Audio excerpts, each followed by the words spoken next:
This is Houston. Say again, please. Houston, we have a problem. Thanks to Hollywood, the heroics of Apollo 13 may be better known today than when they really happened. Less known is that Ed Mitchell was supposed to be on that flight, along with crewmates Alan Shepard and Stu Rusa. Headquarters, in their infinite wisdom, said we needed a little more training time because Alan hadn't been in the training loop. We weren't very happy with that decision. But when Mitchell and crew climbed into Apollo 14, the world was already asking if NASA was on the right track, whether moon launches were worth the risk.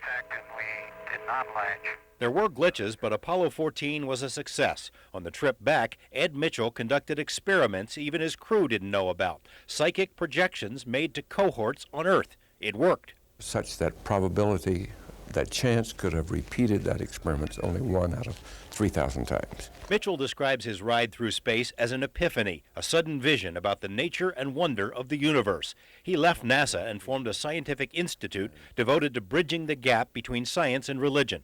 The psychic experience, religion has said, Western religion I'm referring to here, of course, has said it's real, but it's either satanic or divine, it's supernatural. And science has said it doesn't exist. The reality is it does exist, and it is natural. Mitchell has taken his share of ridicule from mainstream science, but says the new generation of scientists is much more open to a broader view of reality. In his new book, The Way of the Explorer, Mitchell recalls some astounding personal experiences with what might be called the paranormal.